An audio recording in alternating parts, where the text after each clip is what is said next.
छठी माई के घाट अब की भौजी के साथ कोटी बबुआ के जाता मोर दुपाटा में सखी गायब छठी माई के घाट अब की भौजी के साथ कोटी बबुआ के जाता मोर दुपाटा में सखी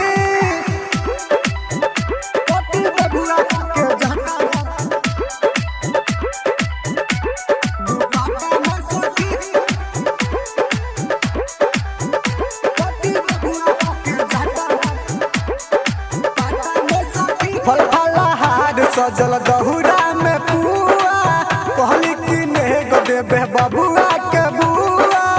कहली कि नेग देबे बबुआ के बुआ फल फलहार सजल दहुरा में पुआ कहली कि नेग देबे बबुआ के बुआ सखी हो खोटे सबेर सुनो रग के बेर कोटी बबुआ के जाता मोर दुपाटा में सखी गायब छठी माई के घाट अब की भौजी के साथ कोटी बबुआ के जाता मोर दुपाटा में सखी भौजी के साथ कोटी बबुआ के जाता म्यूजिक डायरेक्टर धर्मेंद्र राज। दुपाटा में सखी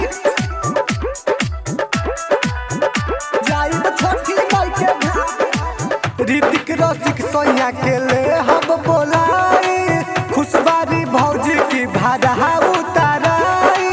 खुशबारी भौजी की भाड़ा उताराई ले हम मनी राहुल के